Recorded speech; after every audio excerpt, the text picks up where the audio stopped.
think I can...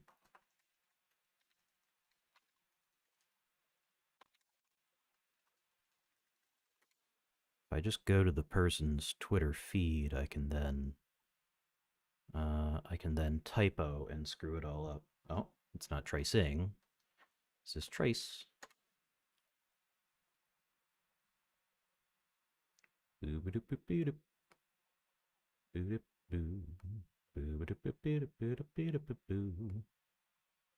is it?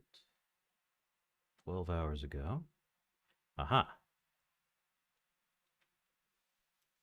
So inspiring of Cambridge to give an honorary doctorate to someone who aided and abetted murders and suicide cults, because she's the good sort of extremist. And then in the mid-1970s, Jim Jones, who developed the cult People's Temple, initiated friendships with progressive leaders in the San Francisco area, including Dennis Banks of the American Indian Movement and Davis. That's Angela Davis, this lady here. Let me zoom in so you can actually see.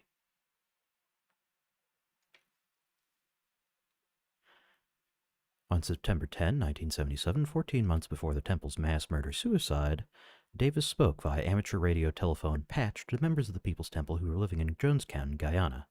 If you don't know, Jonestown was a cult, very tied in with the Democrat Party in California.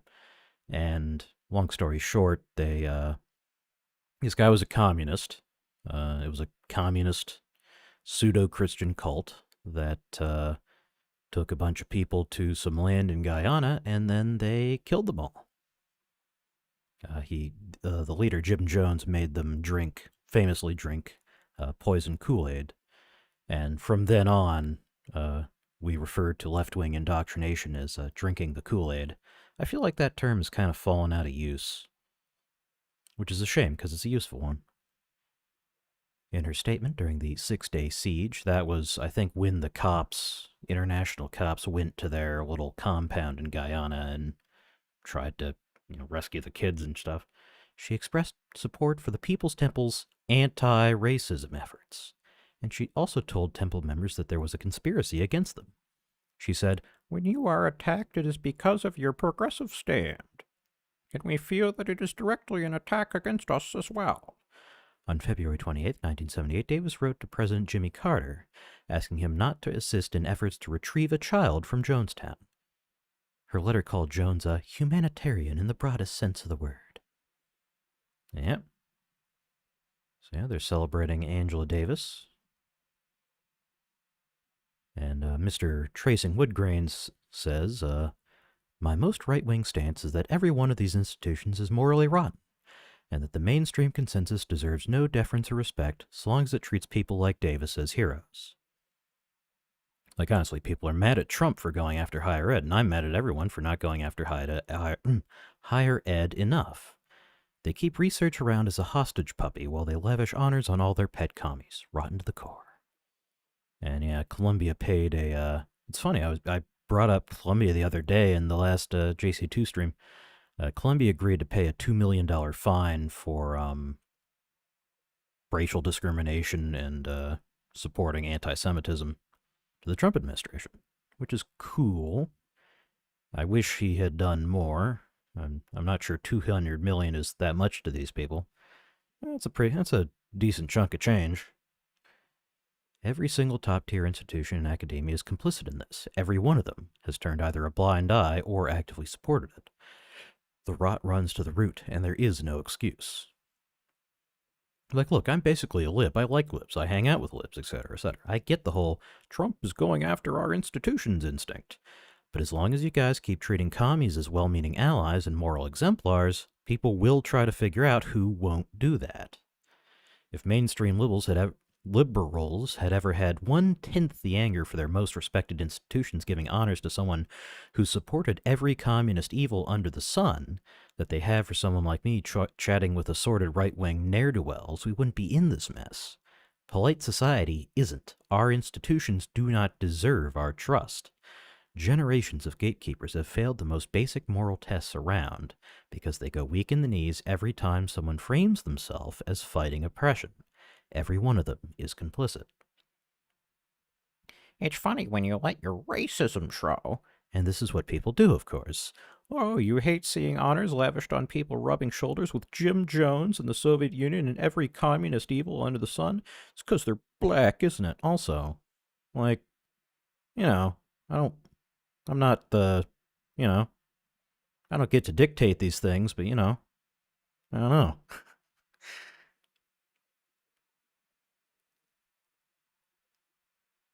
Can't defend, so they just deflect. Utterly craven. I'm surprised they didn't claim him talking about it was traumatizing. Look at this. People have. Oh, Lord, the frothing from some accounts on here about Angela Davis receiving an honorary degree from the University of Cambridge. Surely nothing to do with her being a black woman. Obviously, good faith criticism. Look at this. People have one move here, like clockwork. That's it. The dehumanizing condescension, where if the person helped get a judge's head blown off in support of Jonestown and every communist dictatorship under the sun is black, it must be about race. Yes, 'cause they know it is about race. You do too, I imagine. Or do you genuinely believe that the fact that she's a black woman was not important to Cambridge's decision? True. A violent white communist like Bill Ayers would never have been given the title of Distinguished Professor of Education at a respectable institution. So Bill Ayers was the leader of the Weather Underground, which was a, look at that ugly motherfucker, was a, oops, sorry for the flashbang. Can I get dark mode? There we go. Let's see what Wikipedia's, because Wikipedia, But yeah, founder of the Weather Underground, urban educational reform. And yeah, he's got a sinecure at the at U Chicago. Oh, the University of Illinois at Chicago. Okay, it's not U Chicago because U Chicago's like kind of based. And a motherfucker went to Columbia. Ayers co-founded the far-left militant organization, the Weather Underground, a revolutionary group that sought to overthrow the United States government, which they viewed as American imperialism. During the 1960s and 70s, the Weather Underground conducted a campaign of bombing public buildings in opposition to U.S. involvement in the Vietnam War. The bombings caused no fatalities, except for 3 members killed when one of the group's devices accidentally exploded. And yeah, the charges were dropped because the cops fucked up. Now, you might ask, am I being too harsh on noted prison abolitionist scholar Angela Davis and the institutions that honor her? To that I can only answer, I am not being harsh enough. This is Rufo, who, Rufo is a little crazy, but he's right about this. In 1975, Alexander Solzhenitsyn told this story about Angela Davis, who during a tour of the Soviet Union said that Soviet dissidents deserve what they get and should remain in prison. Solzhenitsyn called this cold-blooded cruelty the heart of communism. And these are Solzhenitsyn's words. There's a certain woman here named Angela Davis. I don't know if you are familiar with her in this country, but in our country, literally for an entire year, we heard of nothing at all except Angela Davis. There was only Angela Davis in the whole world, and she was suffering. We had our ears stuffed with Angela Davis. Little children in school were told to sign petitions in defense of Angela Davis. Little boys and girls, 8 and 9 years old, were asked to do this. She was set free, as you know. Although she didn't have too difficult a time in this country's jail, she came to recuperate in Soviet resorts. Some Soviet dissidents, but more important, a group of Czech dissidents, addressed an appeal to her.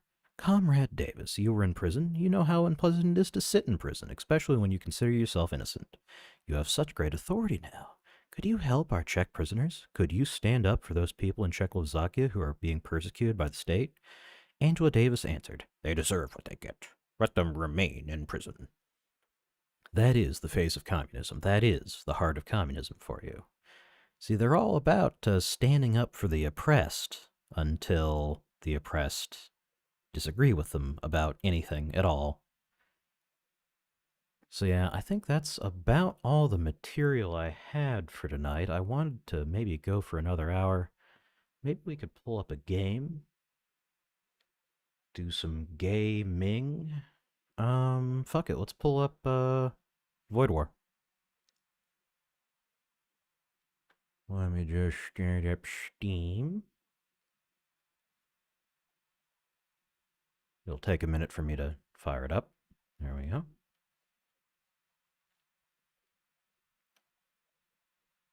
Void War. Ooh, High Fleet. Do I wanna maybe show off High Fleet? I need to get it set up so I can stream it right. Let's see, and then let me go to the game scene. Apologize for the black screen while I get this set up. Let's see here, where is it? Void War, Void War, Void War. Play Void War. Oh, is it gonna need to update?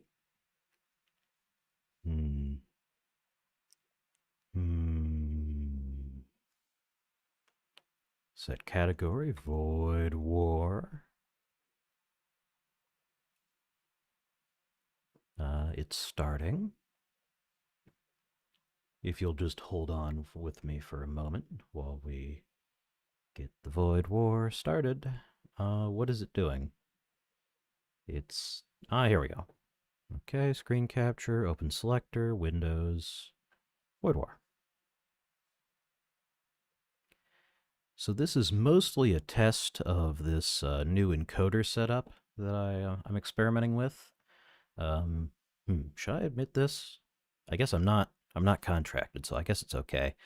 So with Twitch, no one told me this, but Twitch does not do transcoding. Well, they might do transcoding. They sometimes do. Which basically means, yeah, okay, it's up. If you're on a crappy connection, if I'm streaming at 600 kbps, 1080p, it just bounces off Twitch and goes straight to you, which, if you set the quality to source, that's what that does. But unless you are a Twitch partner, you do not guaranteed, you might, if you get lucky, get it. You don't get transcoding, which means, let's see here. Yeah, we're playing on the second ship that you get. I think I already started this. Should I start from the start? Whatever. I guess I'm skipping some material here, but it's all right. But yeah, the transcoder, that just means, like, they trans-encode it, right? They send it to you. If you're on a crappy connection, they send it to you in a kind of, in a stream prettiness that your system can actually handle. So let's fire up the guns here. Get those shields down. So that means that for me, when because I do coding streams, so you need a high bitrate to see what I'm doing at all, because there's a bunch of text on the screen. If you're on a crappy connection, you just can't watch my stream. So people come in and they immediately bounce off. Let's see, is this person capable of hurting me? In theory. Oh no, she's not. Well, hold it. Okay, it actually is. So we'll bring down those weapons. And then we'll send these husks to board. Where is my boarding sled? There it is. They're just gonna take their time to meander on over there. There. Oh, there's actually a thingy. I'm gonna go steal a thingy. And then load up my boys. Load crew. And then send crew. I'll send them to... Where ought I to send them? I'll send them to their air oxygen system. There we go. Okay. A Havoc Maul. Whatever that is. Let's turn autofire off and untarget these. So basically my plan is to kind of do my own transcoding, in a way, right? So I'm going to... So the way I multi-stream, I don't use like Restream.io or anything. I use Nginx running locally on my system. And that, the enemy crew has been killed. You certainly... Sorry, I'm doing multiple things at once here. I use Nginx running locally on my system, so my OBS is set up to connect to my computer. My computer connects to itself, and then Nginx splits that stream into two, sends one to YouTube, one to Twitch. So what I'm trying to do is I have it set up. Did I leave my guy behind? No, I didn't. There is a mercenary broker here. It is always important to have a solid crew at your back. We have a set of mercenary contracts on offer. Would you like to see them? Sure. Let's see, what kind of papoles do... Ooh, a Centurion. Oh, we cannot afford a damn thing. Okay. Now we can sell our Havoc Maul. An unwashed brute employed in ceaseless toil. The stench of their sweat aboard Imperial vessels is one of the few universal constants. Or we got a Corsair. We've already seen this guy. And yeah, this guy... Oh, that's supposed to be a Space Marine, I suppose. But we cannot afford him, so that's fine. Should we bring a guy on? If we sell something, we... Where did I get all this? I don't remember my build. I'm gonna grab this recruit here. I don't know if this is a good idea, but let's see. We don't need repair. Alright, let's get out of here. How do I leave? Okay.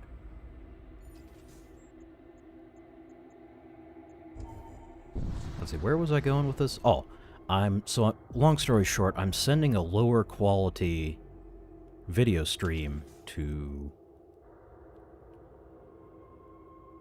I'll go here. A lower quality stream to Twitch than I am to YouTube.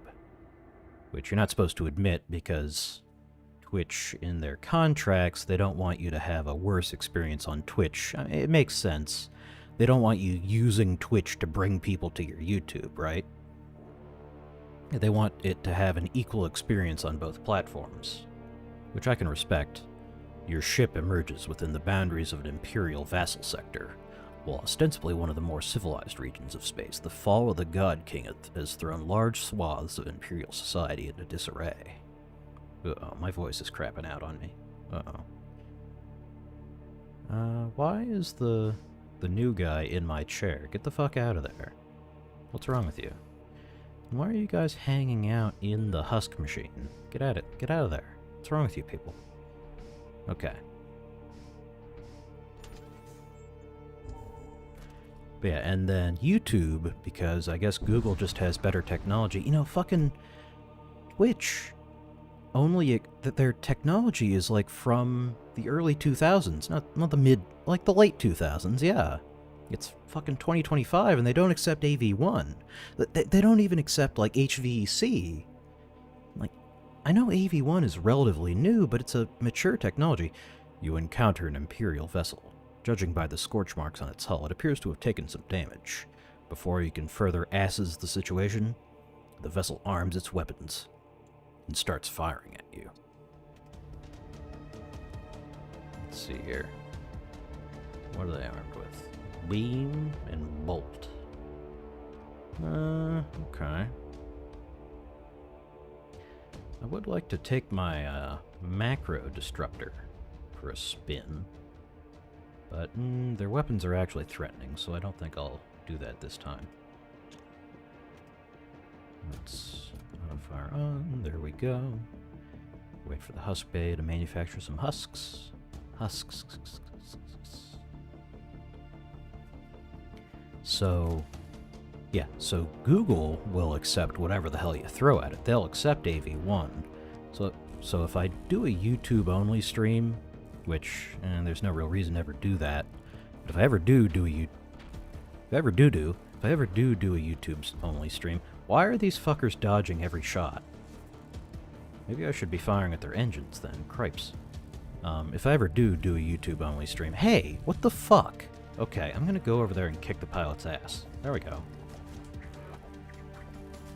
If I ever do a YouTube-only stream, then I can set it to AV1, which gives you basically better quality for your...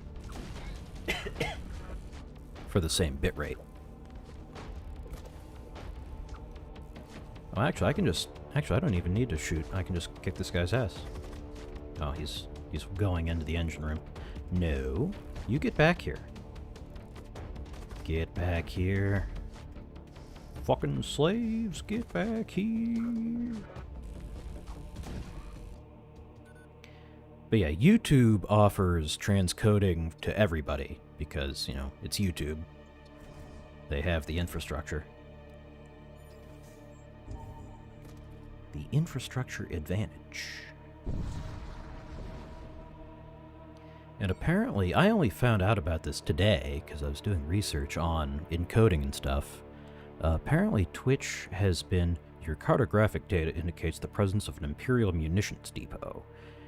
As you approach, a Corsair starship suddenly drops out of subspace and begins firing at the depot. The workers of the depot broadcast a request for help. It's kind of weird that they opened by telling me about my cartographic data when apparently I can just see the thing. Like, I'm standing in front of the depot. It's this giant station. I'm looking at the map. Hey, there's a depot here. What? Alright, these guys... Energy Beam 2, that sounds annoying. Significant damage upon the enemy hull. Oh boy. Well, fuck that. Okay, let's bring their weapons down then. What was I saying? Yeah. So Twitch, they've been working on new encoding schemes to accept... Apparently they're going to have a system where they can talk to your OBS, to your stream system. And that will basically your system will do the transcoding for them, which makes sense because, you know, this isn't a charity, right? It costs them, it costs Twitch money for me to stream. Like, they're doing this for free. What are these? Combat Husks and Corsairs. I'm not sure I want to send my boys over there. That guy really packs a punch. Oh, well, I guess I can send my, yeah. Because these things are, free. Let's just load them up and send them out. The disposables. But yeah, they've been working on this supposed new technology for like a year and a half now. And it's still only available to, like, specific... You gotta be in the beta program. So all of us who just want to stream, we're all fucked, you know?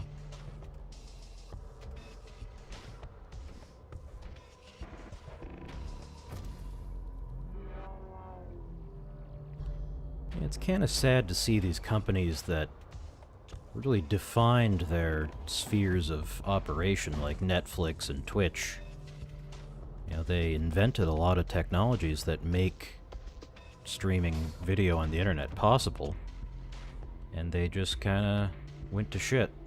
Oh, you can't sled into the same room. Interesting. Okay. Well, go there then, I suppose. Huh? I should probably have my guys do something other than just stand around, huh? Okay, go interfere with this repair operation, why don't you? There you go.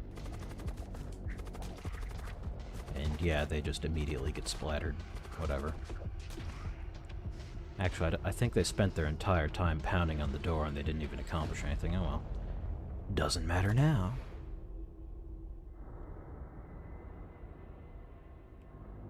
$31 scrap metal. The depot workers thank you for saving their lives. They decide to transfer over a shipment of munitions. We know you will put these to good use. Antimatter bomb. Spicy. Do I want to go to the shrine? I'll go to the shrine. It's really obnoxious how that little death animation takes time. I feel like they could make it so that it doesn't do that. You swear fealty and devotion to the Imperial cult. A radiant warmth floods your veins like the embrace of the sun itself, igniting your faith with the renewed strength. Oh, Jesus fixed my ship. Thanks.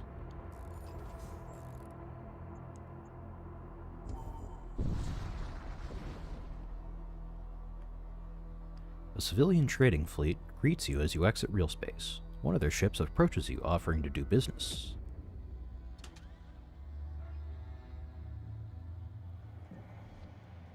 Doob Isness. We have money. I can get a missile bay, sure.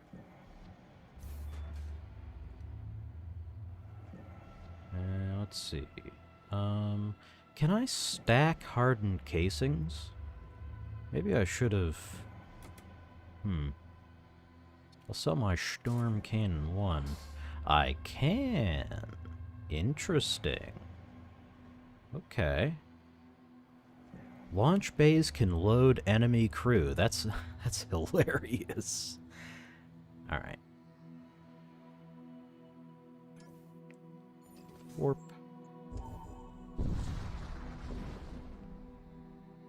I need to save up to be able to use my macro disruptor. There is a defunct Starship armament production facility here. It can be reactivated. The machinery requires chemical fuels. What does this do? Let's try it. You restart the machinery using missile propellants. The production line rumbles and fabricates a Starship-grade armament before grinding to a halt. Twin Disruptor. Interesting. An early attempt to increase combat efficiency was to couple disruptors together, allowing for improved post-shield disruption effects. Okay.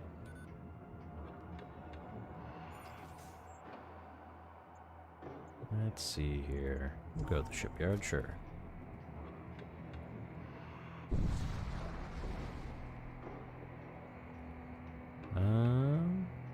Everyone's pretty healthy, so we can construct another husk.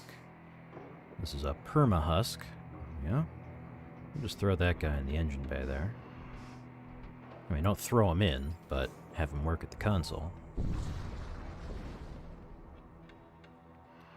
You encounter a damaged Raider starship. They open fire at you.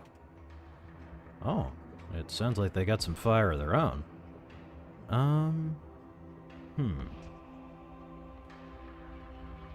How do I want to swing this? Let's see, how dangerous are they? Not at all. Interesting, okay. Thank you for the fall, Aromatoth. Let's see here. Let's just, no oxygen for you today.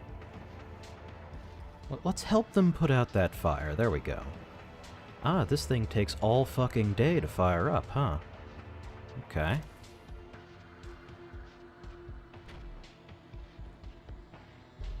Oh, they are capable of hurting us. Okay. Well, never mind on that.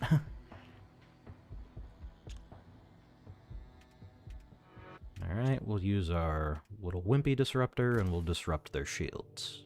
But only a little bit. I guess shooting 5 disrupt. Oh god. Okay. Ow. Okay, he only hurt us once. That's, well, twice. That's fine. Whatever. I'm not mad. I'm not owned. I'm not owned. I say as I slowly turn into a... What was that line? A grasshopper or something? I think I'm thinking of Greek mythology, not Twitter.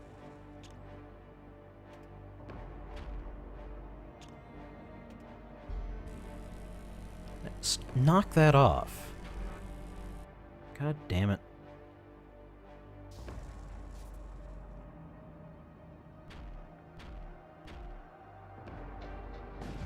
Well, so much for helping them with that fire. I guess they didn't need the help. Oh, I could have sent my guys over there. I totally forgot. Another husk. Or I want the metal, yeah. What? Oh, I accidentally opened the door. Let's see. Do I have enough chutzpah to upgrade my guns? Well, a little bit, yeah. Not really. Okay, well, I'll try it. I can at least switch to the twin disruptor now. But turn it on. Oh, I don't have enough juice. We don't need to breathe. Only good girls get to breathe. Why am I getting emails? Oh. It's just a follower notification. A damaged pirate vessel speeds towards you. Their weapons are armed. Sorry, nothing personnel, kid. Alright. Oh, they're on fire too. It seems to be going around these days. Okay, well, let's just see how that goes. Well, they're pretty good at putting out those fires. That will injure them and soften their up for our husky boys. So, oh, you know what? Let's not actually shoot them. Does the twin disruptor take longer to charge up? I guess I can just look instead of trying it, huh? It does take longer, but not twice as long. Okay. Yeah. Send them boys.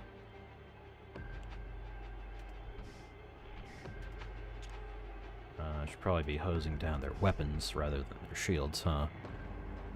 Load them up. Send them out. I'll send them to the weapon room.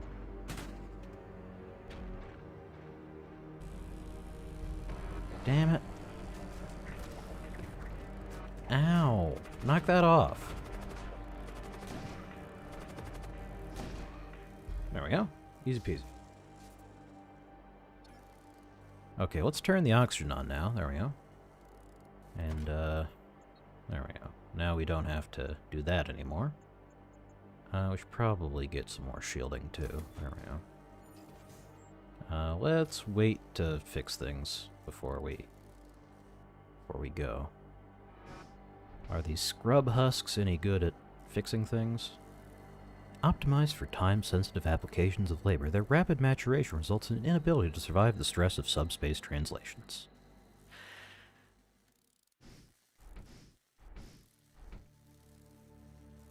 They seem to suck at fixing things. I think they're about as good as anybody else. Alright. Let's see, do I want the weapons dealer or the ordnance expert? I don't really want either. I guess I'll go with the... Don't forget the crew. Don't forget the crew. These guys... So these guys are disposable. They're made by the Husk Rack. Husk Rack? So they die. Like, I'll bring them back just to show you.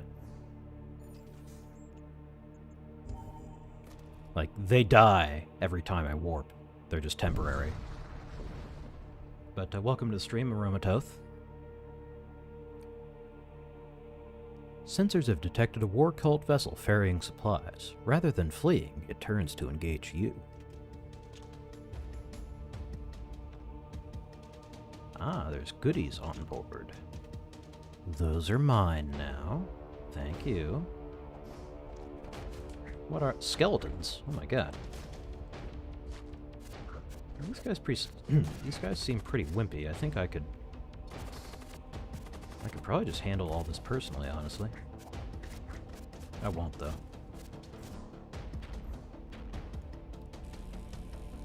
Yeah, you just waste your laser shot against my shields. It's fine.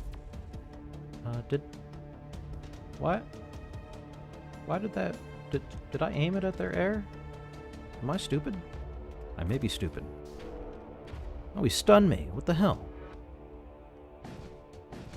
Don't do that. What the fuck? This at their shields. Yeah, I guess most of these guys don't need oxygen anyway.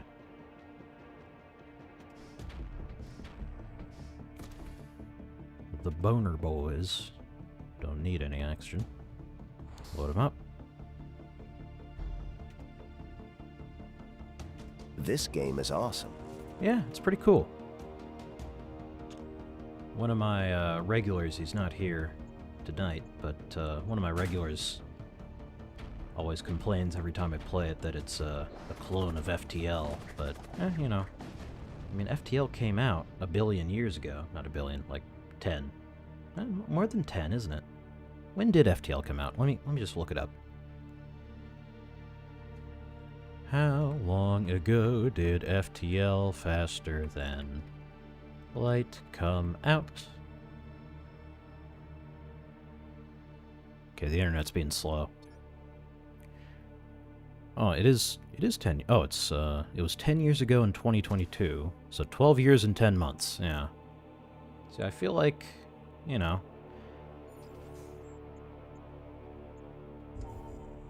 a 12-year-old game, I feel like you're allowed to copy it a little bit, you know?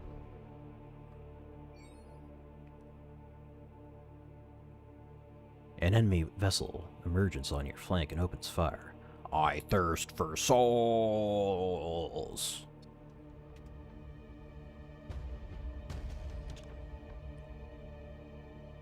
Let's see here.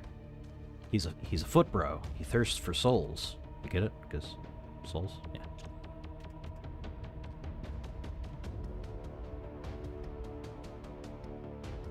So did you play the original FTL when it came out, Aromatoth? I like that name, Aromatoth. Flows well. Ah, fuck. Yeah.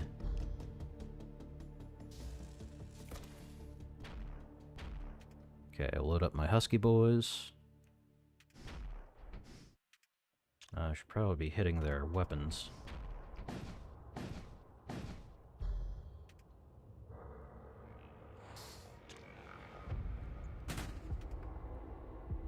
I should also tell you I don't usually do this ASMR voice. It's just because I injured my voice earlier.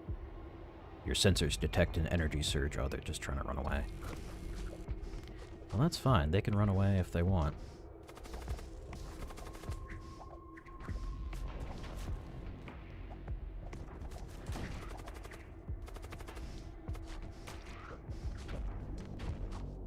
Huh.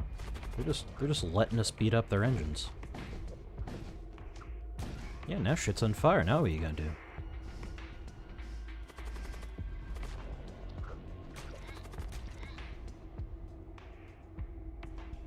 Alright, well there goes two. I'll send two more. Ooh, I should probably actually shoot their pilot. So they don't actually... I don't actually want them running away. I should probably set my disruptor on their engines as well. Alright, let's hold off on that for now. Send two more boys. Load them up, send them out.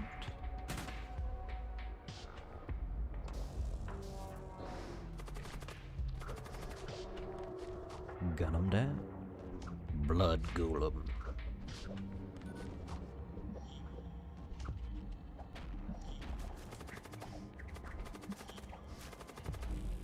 I do own Vorfeed, just never got into it. But this has Warhammer 40k stuff, and I can't resist it. It's so cool. Yeah. I remember when 40k was obscure. Should I be using this noxious blast thing? I guess I should, huh? Dissolve the edifice of the present and unearth the future. Okay, I saw someone running around in here, so I'm gonna blast him. I think he's already run away. Fuck. Never mind.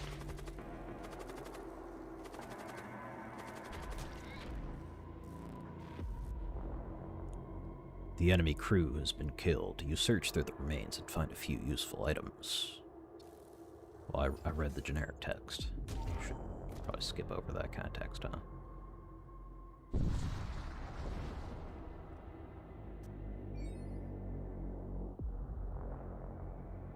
There is a hidden research facility here. You recover some advanced technology from within. Ancient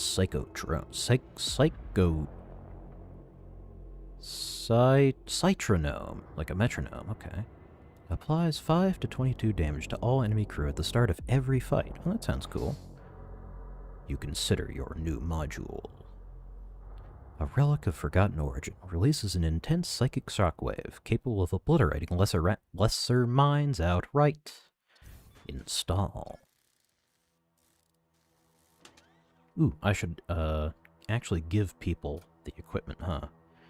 I feel like this guy, well, he has the most HP. So it probably will be him who I send out when there's motherfuckers on my ship. Then this guy, who has 2 thumbs and a tactical shield, this guy, and then the robot zombie here.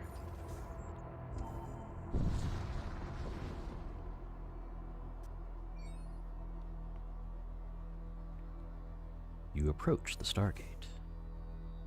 Do I want the Infernal Sea or the Exclusion Zone? Oh, let's go hard mode here.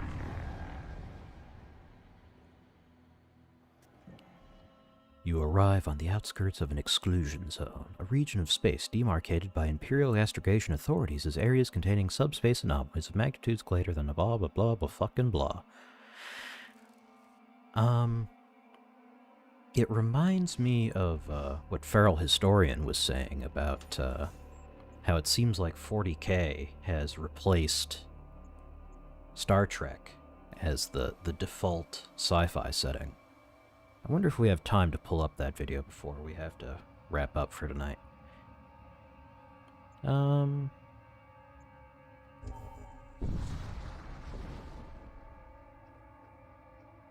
searing heat of the nearby sun is no deterrent for technocult seekers. Flesh vermin, prepare yourself for immediate dissection. Ah, we're having a husk-off.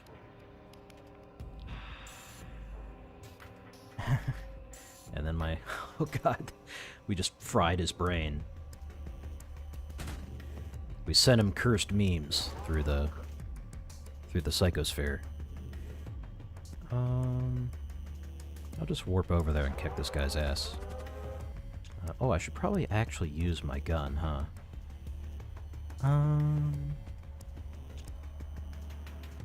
Let's see, what do I want to disrupt? Laughing my ass off.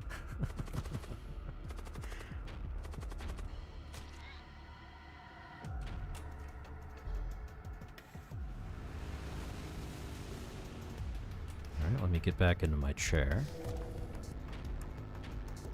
Don't stun my husk, what the hell? Actually, I'll probably help deal with this fire, huh? Okay, we got 2 boys. Let's send them out. We've got the boys to make the noise. We'll never let up. Hope it annoys you.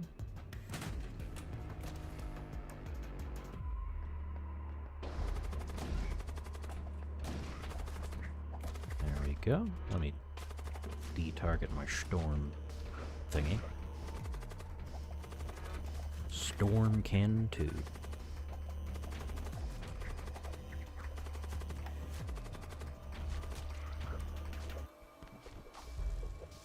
Boosted Subhusk.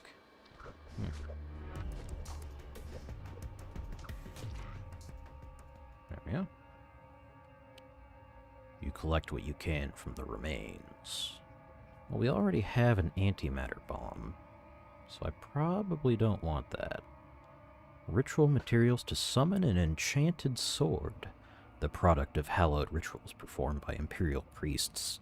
These flasks would be bestowed upon emissaries to be used in times of need. I guess I'll take those, sure.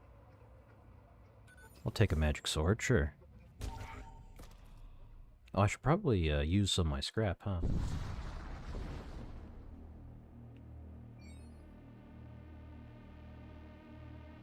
You encounter a blood cult ship under attack by an Imperial patrol vessel. Yeah, sure. Oh. Wait, what? Okay, well, I guess I didn't actually want to fight the Imperials, but I guess that's what we're doing. Fuck it, I'll fight anybody, I don't care. Oh my god, there's a lot of people on that ship. Now I really feel like an asshole.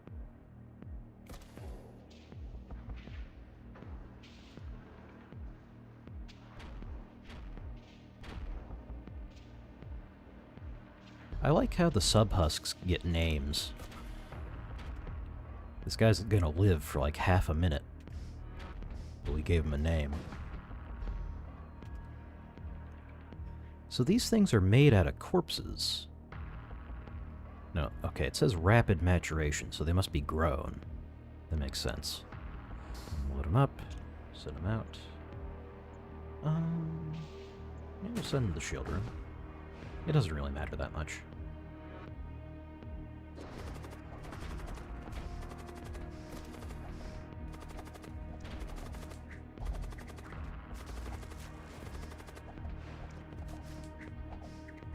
Yeah, this thing is actually really overpowered.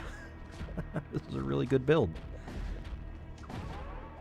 I think my build is basically set at this point. I can probably just focus on shields now. Okay, you guys can go figure out where the crew is and kill them. Oh, there they are. Oh, now we can see. Why did I suddenly gain the ability to see inside the ship?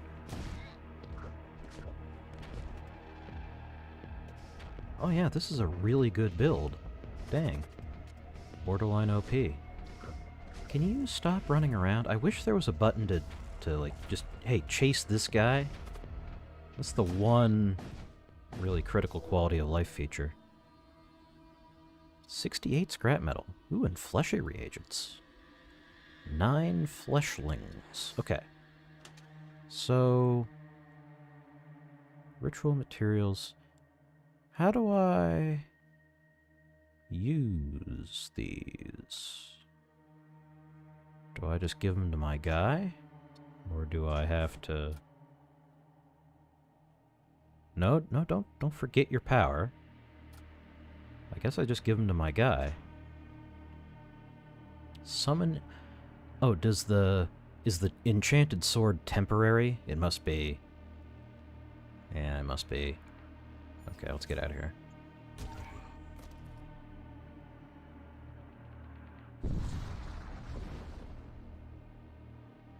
Sensors detect an unidentified starship within one of the rift storms.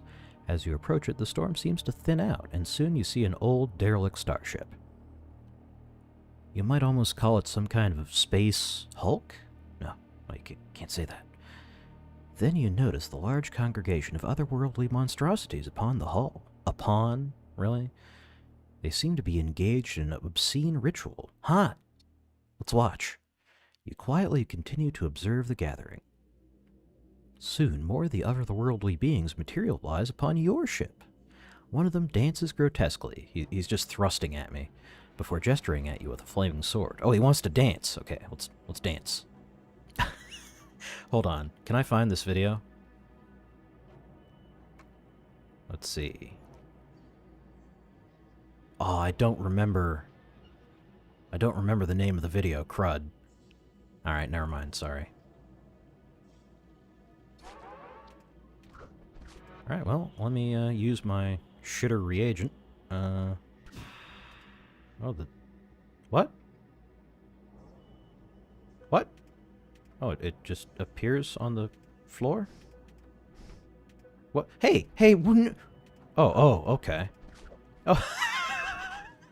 Yeah, time to duel, asshole.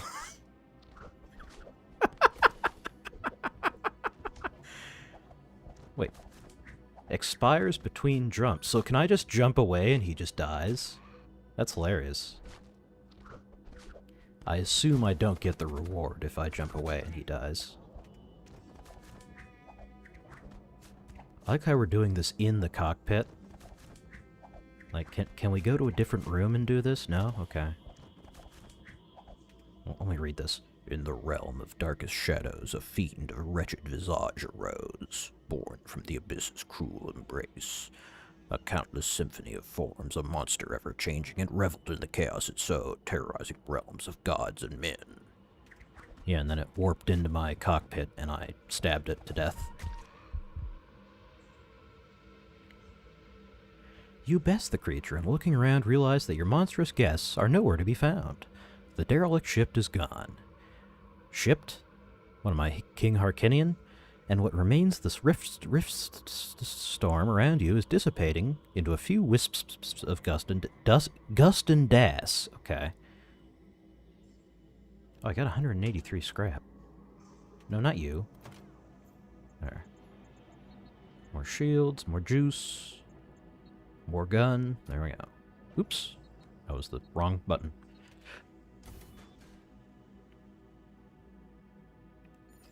Okay. I won't have any money, so there's no need to go to the merchant, but I also don't really have a choice, so fuck it.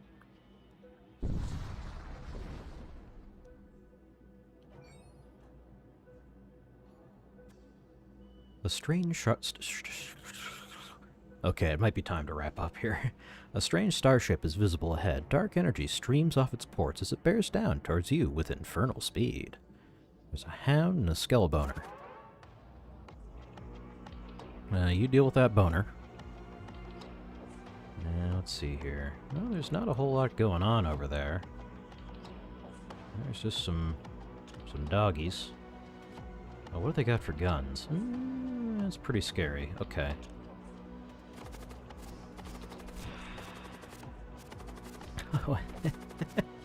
I can't. The freaking brain scrambler just fucking kills everybody.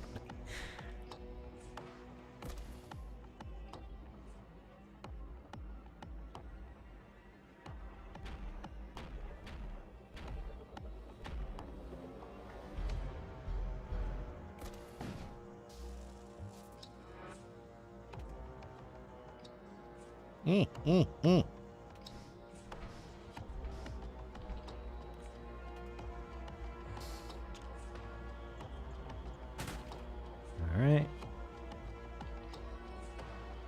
ATF, open up!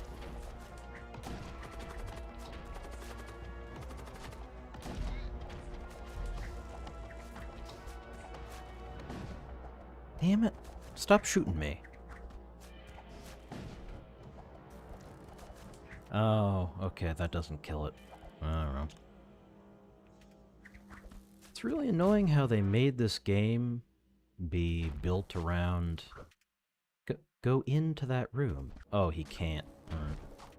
Well, yeah, I guess do that. They kind of built this game around... Well, I guess they didn't build the game around it. But they upgraded melee combat so much, and then they made ships that are immune to melee combat. I feel like they should make it so that breaking the controller here does... I don't know. Does let you win.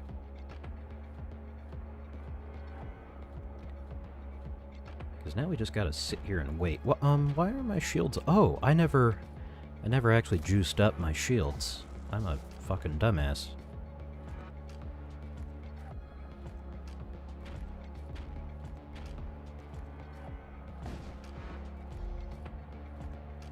Yeah, now we just gotta sit here.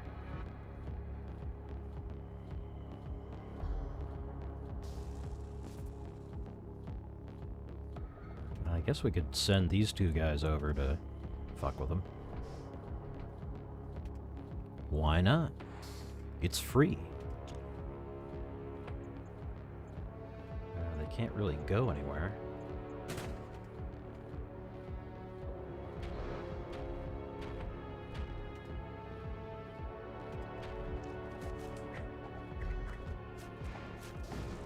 And I'm shooting my own guys here. Oh yeah, my voice is crapping out.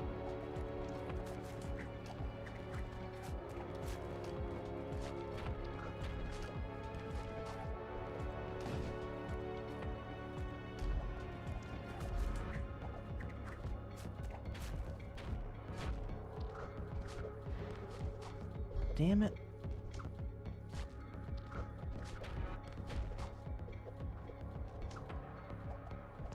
Come on, finish the son of a bitch off. Or suffocate, that's cool too.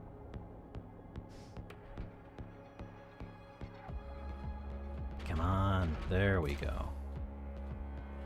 This'll finish him. Motherfucker. Die. This is kind of silly. Load crew. Just load sled.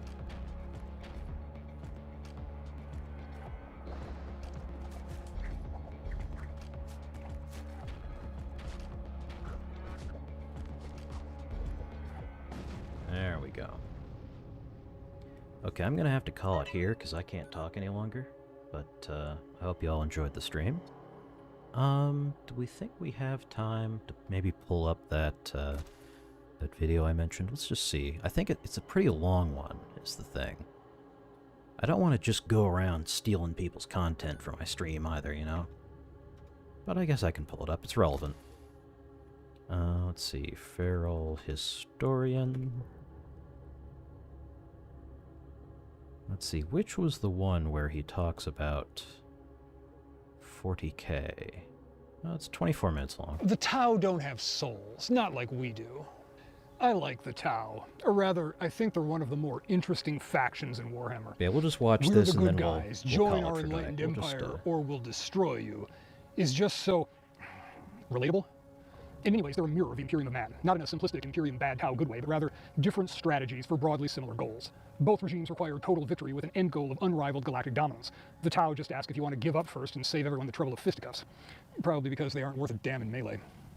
Objectively, the Tau are a violently imperialistic society with a eugenics-based caste system that will let others live so long as they do what they're told and submit to the Tau culture and philosophy.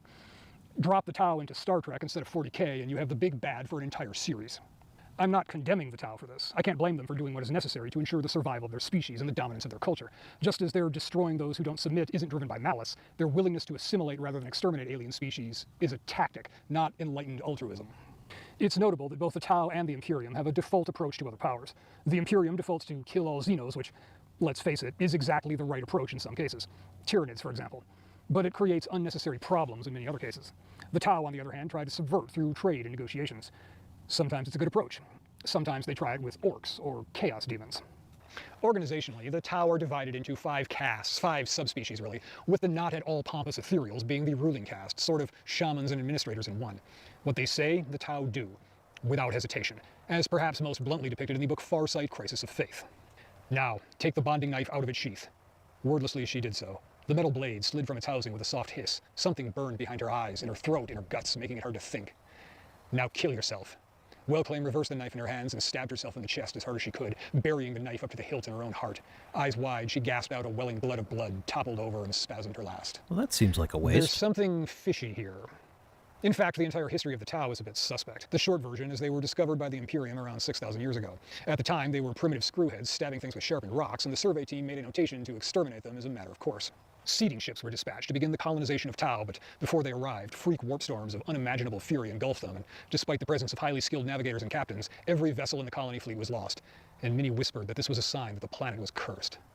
Eventually, the Imperial bureaucracy just lost all the paperwork and forgot about the Tau, until they showed up with spaceships and plasma casters a few thousand years later. At some point during their rapid technological development, they were on the verge of wiping themselves out with endless wars, until a couple of these ethereals, that no one had ever heard of before, suddenly showed up out of nowhere and talked everyone into being bros. For the greater good. Just like that. At this time, strange lights were seen in the sky, and many believed these were signs that they were living in the last days, that extinction was nigh. Emerging from the darkness, a Tau of unusual appearance walked into the besiegers' camp, asking to see the army's commander. He was softly spoken, yet bore an undeniable authority, and the sentries to whom he had announced himself found themselves compelled to grant his request. Before too very long, they started taking over neighboring star systems. The first alien species to submit to the greater good were known as the Paktrun. I say were because they were wiped out by a plague that was extremely deadly to them, but to which the Tau were entirely immune. Fishy. But whatever outside influences may or may not be responsible for their rapid rise, the Tau are a civilization led by an aristocracy that, while fallible, makes rational decisions to further the goals they have for their civilization. Goals which require eventually co-opting or eliminating the Imperium in its entirety. And that gets to the heart of one of 40K's themes, the fight for survival against crushing odds. The relatively small Tau Empire is boxed in by hostile forces, and the Imperium is the most benign. There's no negotiating with the Tyranids, a hive of nasty buggers that consume everything in their path, or the Necrons, soulless mechanized ghouls, and of course the ever-present Orc problem. Like the Imperium, the Tau recognize that none of those other powers are static. They're not going to peacefully stay in their territory, and they need to acquire resources and create buffer zones to survive. But unlike the Imperium, the Tau Empire is too small to brute force their way through everything. Not to say it's always a prudent choice for the Imperium either. They sometimes make things much harder on themselves by being so rigidly militant. But the Imperium can afford to be wasteful and fight a few unnecessary wars on the side, lose a few million men and absorb the loss. The Tau can't. So they negotiate, they make concessions, subvert, consolidate power slowly. It's a constraint of capacity, not morality. Consequently, the Tau strategy is very much peculiar to their circumstances. It's not a model showing the rest of the galaxy that there's a better way. It's just an aggressive but vastly outmatched regional power playing to its strengths. And really, it's past the point of diminishing returns for the Tau. The further they push into the Imperium, the less fringe the planets get, the more aggressively the Imperium responds as their assessment of the threat rises, and the more overextended the Tau become. While the Imperium faces many foes on many fronts and could potentially benefit from a temporary accommodation with the Tau, borrowing some of their approach to focus on slow subversion instead of brute force, the Tau will likely be forced to fortify their expanded borders, to devote more of their societal resources toward military capacity to defend against enemies on all sides. In some sense, to become more like the Imperium. And it's a natural dance. They already have so much in common. So, back to the greater good, or the Tau Va in their language. You can hear the capitalization. It's not a general platitude of do what's right or the golden rule, but a collectivist philosophy with its own set of assumptions and priorities. It's the state religion of the Tau, the central motivating idea. Some have compared it to communism, sometimes in praise and other times in condemnation. And while there is a whiff of forced collectivization from the Tau, to ensure that the resources required were gathered in sufficient time, the Tau initiated a series of resettlement programs and so-called labor freedom decrees, moving entire populations, both alien and Tau, from their homeworlds and organizing them into work divisions. The Tau are not communists, but let's unpack that a little. We can certainly say that both communists and the Tau concept of the greater good have a focus on the collective, on the concrete individual as part of the wider society, rather than the abstract individual as a singular being independent of that structure. This could get very academic and boring right quickly, so let's just keep it simple and say that the Tau and communists share an idea of societal good that requires the individual to be subordinate to the collective. But communism, at least the Marxist variety that overwhelmingly dominates communist thinking, is a materialist philosophy. It's formulated in terms of wealth distribution, of living conditions, of how political and economic power is distributed amongst the people. The Tau Va is more like a religion than a political ideology and analytical method, heavily reliant on appeals to the wisdom of the ethereals and the manifest destiny of the Tau Empire rather than dialectical models.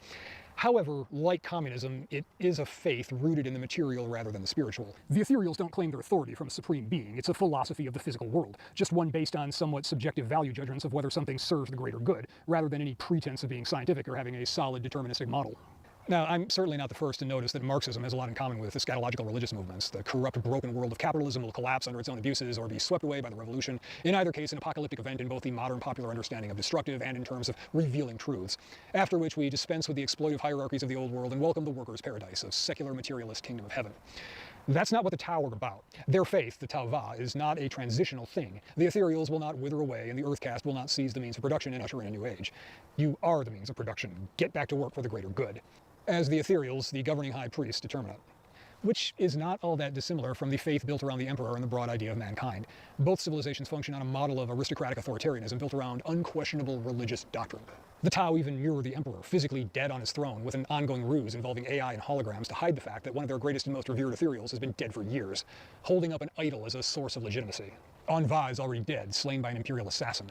The ethereals have since employed solid light technology coupled with AI personality matrices to give the ethereal supreme a simulacra of life beyond death that has, thus far, fooled the worshipful masses. The labyrinthine deception Pretty sure that has should never be been simulacrum. The Tau represent not so much something new Simulacra or a better is way for the plural. Imperium to emulate, but an earlier point on the curve that mankind has already taken. Their whole vibrant race with a grand destiny, look at our cool machine shtick, is what got the Imperium to where it is now. The Tau are kind of like the new humans, and they're at the tail end of their age of enlightenment, colonizing the lands of their less advanced neighbors, benignly helping to civilize them, of course, taking up the blue man's burden for the greater good of all. They have great faith in progress. They rush into artificial intelligence, even building autonomous war machines to fight beside them. Humanity has already been there millennia ago, and it wasn't all rainbows and unicorns. The lore addresses this in a few ways. Inquisitor Gallius was more alarmed by the Tau than any of his brethren. What struck him most about them was that their naivete, technological prowess, and unwavering belief in progress reminded him of what he had read of mankind in its glory days, a time known as the Age of Technology. Although much of that period is unknown, some believe that mankind's intellectual hubris and unworthy reliance on machines and artificial intelligences brought about the dreaded Age of Strife, a nightmare time of horror and violence. If the Tau were indeed upon that same path, then they represented a larger threat to the Imperium of man, and indeed the whole galaxy, than any would easily believe. Humanity has already passed through a golden age Star Trek utopian phase. We were colonizing the galaxy, we had robots to do the boring stuff, and not all contact with Xenos led to war. Things were great. Until the robots turned on us, warp storms erupted all over the place, isolating planets and making interstellar travel essentially impossible, and of course, psychers, humans with strong connections to the warp, began to appear, which led to malicious warp entities entering into the physical world. Not only did the technological basis of our civilization fail, but actual demons were suddenly a real problem. We could blame the elves another time. This started to turn around with the rise of the Imperium, but, well, mistakes were made, and the Emperor's grand plan has been a broken, festering mess ever since. And the Tau appear headed toward their own age of strife. They're optimistic and expansionist. They had a string of wins until they bumped up against the Imperium. Now they've hit the wall, and despite their apparent lack of anything equivalent to human psychers, the Tau are not immune to demonic possession, notably poor Malachor, possessed by a minor servant of the chaos god Tzeentch. Also noteworthy that this particular demon's curse was a compulsion to speak truth. Before being slain, it said this: "They are playing you for a fool. Your whole culture is built on lies. The ethereals, they are using you all like puppets. It was they who murdered Wellclaim, not I. It was they who killed your precious master." The dying rant of a demon, even one supposedly incapable of lying, is suspect, but it does fit with some other data points. I think it's worth asking whether the warp storms that protected Tau, the strange lights in the sky preceding the arrival of the ethereals with their ability to sway the rest of their people, their rapid mastery of technology, are part of some long-running plan. For example, the aforementioned Tzeentch, chaotic god of change, grand conspirator and changer of ways, a sneaky beast with a record of long-term complex plans, which brings up another point that could be profoundly significant to the Tau and the Imperium. There is another factor here. One of the Tau military leaders, Oshova, or Commander Farsight, has broken away from the rest of the Tau Empire with his sizable force and established a few independent colonies known as the Farsight Enclaves. The principal difference between them and the rest of the Tau is that the Enclaves don't have and don't want any ethereals, and consequently are free of whatever method of influence the ethereals employ. Perhaps the caste would be better off seeking a natural harmony, thought Oshova, without the ethereal caste moderating and controlling them at all times. Their actions in the past had bordered on despicable. Their war crimes and cold-hearted politics had seemed necessary and wise at the time, but now, in retrospect, were exposed as deplorable. It was said that Master Anva was able to convince any Tau he spoke to of the justice of his actions, no matter how drastic. Was it possible that the ethereals had been influencing the other castes through some means other than logic and loyalty? The more Oshova thought about it, the more he recalled incidents where the Tau had acted with unnatural obedience in the presence of the ethereals. Even the fundamental myth of the Fyotan, where the ethereals appeared from the stars to broker peace between the warring castes over the course of a single night, spoke more of an external force acting upon Tau society than an internal resolution. So far, the practical effect is just two slightly divergent Tau societies, one effectively a theocracy and the other a military junta. But the Enclaves are doing just fine without their magical priest kings, and the possibilities for a new branch of Tau society and philosophy are wide open. Being on their own, having to solve their own problems, the Enclaves are even more like us. More broadly, the Tau Empire has expanded in a series of campaigns, spheres of expansion they call them, as they spread out from their homeworld. For the first 3 spheres, they had no faster-than-light travel. The 4th sphere was the first to utilize the warp for travel, and it didn't go as planned. They unleashed some warp nasties, the entire expedition was thought to have been lost, and naturally the ethereals covered it all up, complete with fake reports of grand success. It's for the greater good that the plebes don't have their confidence shaken or start asking questions. Only not all of them were lost. Years later, the survivors made contact via wormhole, which the Tau quickly proceeded to fortify. Now, here's the curious thing. Many of them reported an entity leading them out. Ideas and emotions have a sort of substance in the warp, and much like the chaos gods formed by the collective thoughts of the creatures in the galaxy, the Tau of the 4th Sphere expedition encountered a sort of god of the Tau Va, a personification of their greater good. But the Tau themselves have very little impact in the warp.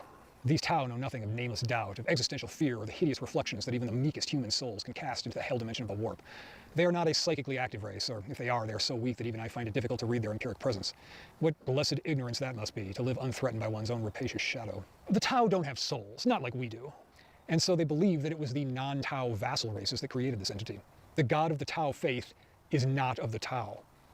And the survivors started to find the mere presence of even loyal aliens disruptive. But it was in combat that the change was most pronounced. The warriors of the 4th Sphere expansion partook in these purges with unrestrained eagerness, to the astonished disapproval of their kin. They display a ruthlessness quite unheard of amongst adherents to the Code of Fire, slaughtering prisoners with fusillades of pulse rifle and disregarding, even intentionally maximizing, any loss of non-Tau life. After a spree of killings and a bloody Kroot uprising upon the colony of Kisan, all alien auxiliaries were removed from contingents of 4th Sphere Tau. So if the warp is as nasty as it is due to eons of brutal war and hate in the galaxy, and this group of Tau that traveled through the warp emerged with heightened xenophobia, much more hateful and violent toward the other than they went in, it does not bode well for the future of the multi-species structure of the Tau Empire as they expand. And what of humanity, who has used the warp for thousands of years? Perhaps the irrational brutality of the Imperium is the result of some chaos taint, an infection of cruelty and malice festering in the entire civilization, perhaps even the species itself at that point. This in turn raises questions about the Emperor's real plan, with his Webway project to bypass the warp before his asshole sons foobarred that. But that's a topic for another time. For now, it's another thread suggesting that the Tau are on the same path the Imperium already took, sort of mankind's little brother that's about to make the same mistakes. Of course, this is Warhammer. It's primarily a game and locked into its tropes. While in practical policy terms, the Imperium could mitigate a lot of its problems by simply making marginal improvements to the lives of its citizens, but in terms of the game, the Imperium can't start a series of social programs to deliver better food, housing, and working conditions, and a series of public works to give them nice parks to spend time with their families during the off hours. A liberalizing, nuanced, and flexible Imperium wouldn't be 40K anymore. Now, some have argued that the first Tau Codex portrays them as filling exactly that role, even as objectively good, which I find to be an exaggeration. Even in that text, the Tau are kind of shady. It is speculated that they exert some kind of pheromone-based or latent psychic control over the other castes, as loyalty to the ethereals is absolute and unswerving. If an ethereal were of such a mind, he could order another Tau to kill himself and would be obeyed immediately. Still, by 40K standards, they're almost hippies in the original release, though they're gradually learning how the universe around them works. It's not that they're being retconned, it's just that they're not morons. But there's something else in this lore, something that the critics who gripe about it glorifying fascism or being right-wing miss. The Tau can easily be looked at as a sort of grimdark liberalism. Sure, they're ruled by a creepy genetic aristocracy and try to colonize everyone they meet, but it's a British IP after all. Modern sensibilities frown on the whole civilizing the savage by force thing, but compared to everyone else in 40K, they're bleeding heart liberals. But this is all set in a world where evil exists. Not as an abstract moral concept, but a sapient force capable of planning, possessed of intelligence and intent. There really are evil gods. Demons can enter the world and slaughter people. They can possess people. And the galaxy is full of more mundane monsters as well. The story of the Tau, up to the current lore, illustrates something about liberal ideologies that our post-Enlightenment worldview shies away from, and I think might be part of why some people react so negatively to 40K in the current political environment and are so bent on co-opting it in various ways. I'm speaking broadly in the sense of classical liberalism and the entire political assumptions of the modern Western world, not specific parties or whatnot, cross-spectrum here. Democrats, Republicans, Labor, Social Democrats, all part of that same liberal tradition. Liberalism works if one of two conditions exist. Either your opponents are also part of that liberal tradition and self-bind by the same rules of good faith negotiation, respect for legal norms, basic moral codes and such, or you are so much more powerful than your opponent that you can push them around without having to commit to total war, letting you nominally adhere to those values and norms because the enemy just isn't strong enough to make them a hindrance.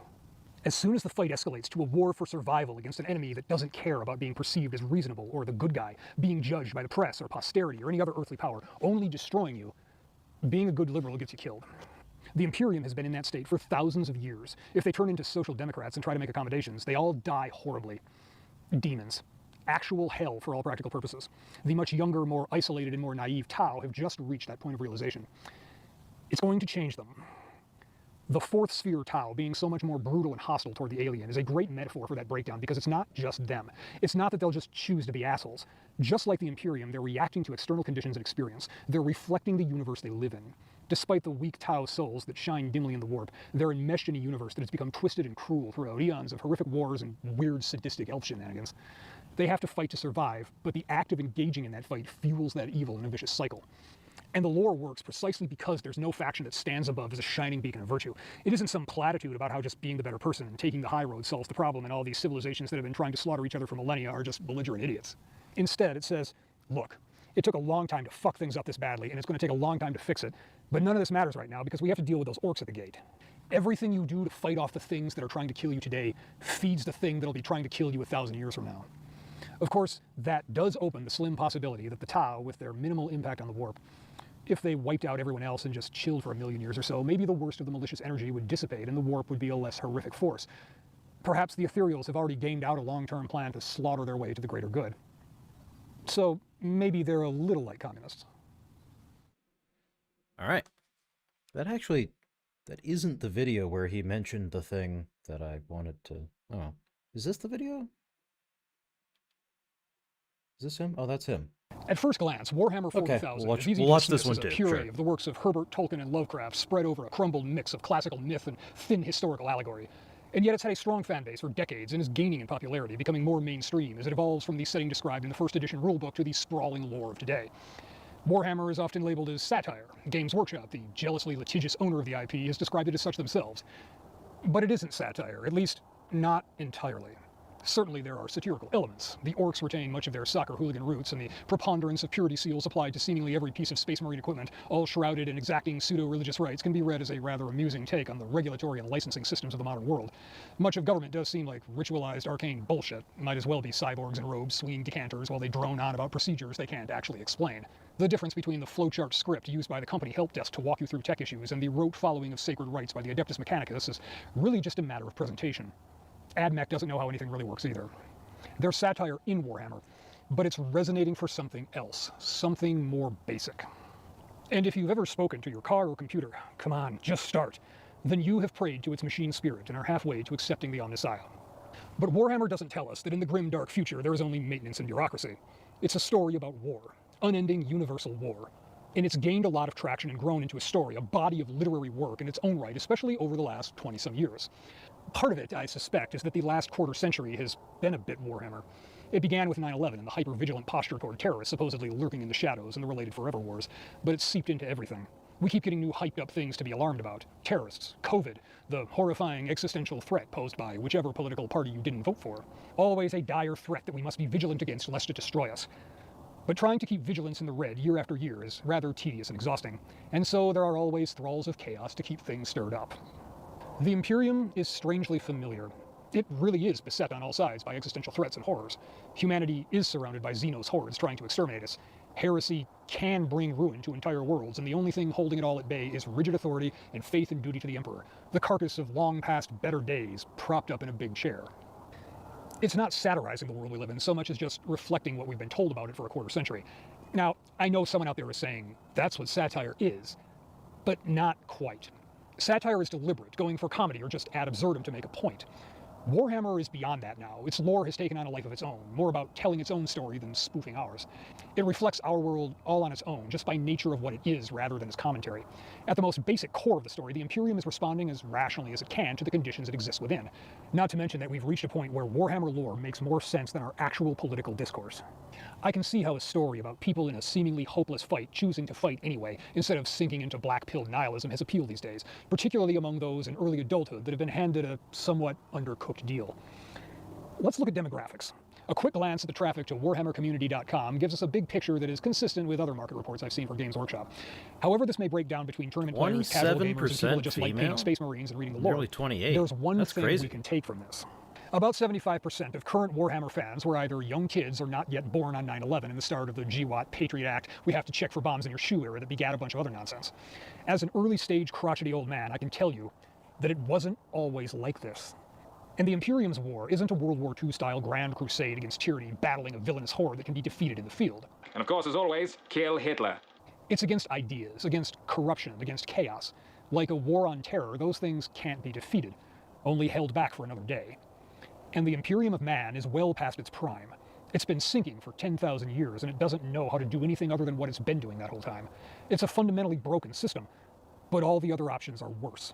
So it turns to the myth of the past golden age and a bolstering of the imperial cult, a whole social order built on a sort of nostalgia turned rancid. The Eldar and the Necrons take it even further. The former so far past their glory days that they're really just an echo, and the latter aren't even strictly speaking alive anymore, just soulless husks trying to reclaim what they had millions of years ago. I can see why this grimdark mishmash of material has become increasingly relevant. There's a striking parallel in the Warhammer factions and how both sides of our stark political divide see their opposite. There's enough of an authoritarian impulse on the right to make some lefties think 40k players see the Imperium as aspirational, especially those folks that see fascism in everything. But there's enough collective self-loathing on an ethnic and cultural level amidst some on the left to make comparisons with chaos demons just a little too easy. And modern politics is largely the lesser descendants of greater forebears arguing over failed ideologies. So much of our entertainment these days is reboots, sequels, or otherwise a rehash of things that were already done better. It's hard to satirize. You almost have to go the other way for contrast, the narrative equivalent of a power-armored crusading warrior swinging a chainsaw into a laughing orc's face, but presented completely deadpan as though it's the most natural thing in the world. Our popular culture has become so empty and simplistic, and our political narrative so inane and ridiculous, that the supposed satire of something like Warhammer is actually a better story, a more coherent and believable story than the ones we're expected to take straight.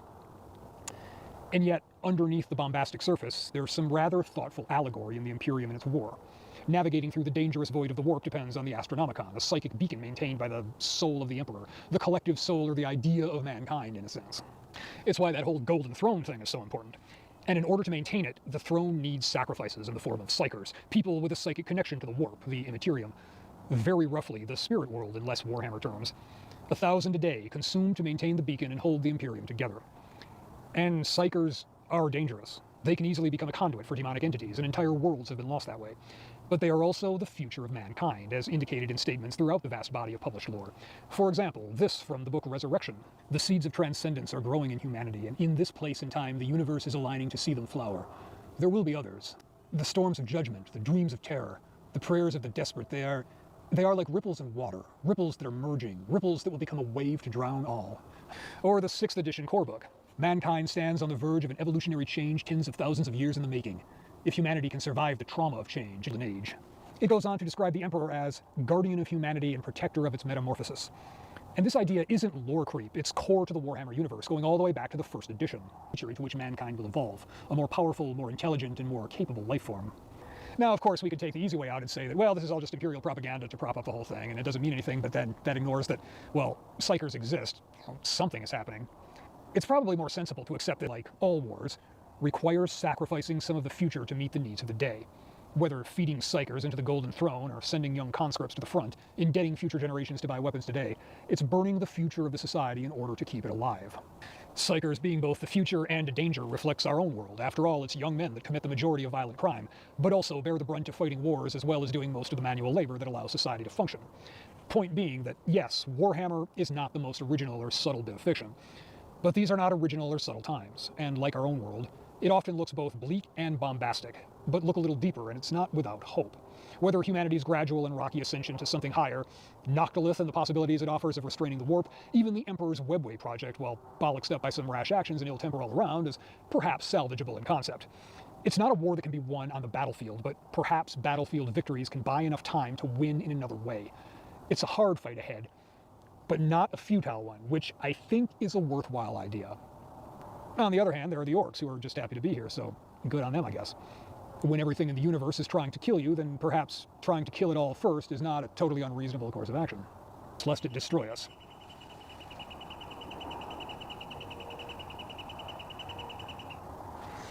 The bird is too young to really know what I'm talking about here.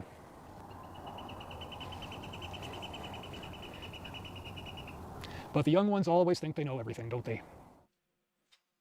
That isn't the video that I was thinking of either.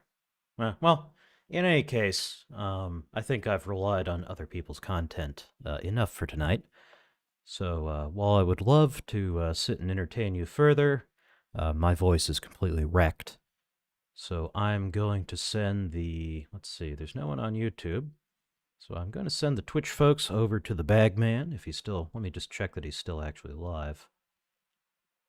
Is he? He is. Have fun with Mr. Bagster. If you feel like hitting the follow button, I would appreciate that. We'll be doing some extra streams over the weekend. I had to take off sick last week, so we're doing some extras over the weekend today. But let's see, Raid, Bagstered.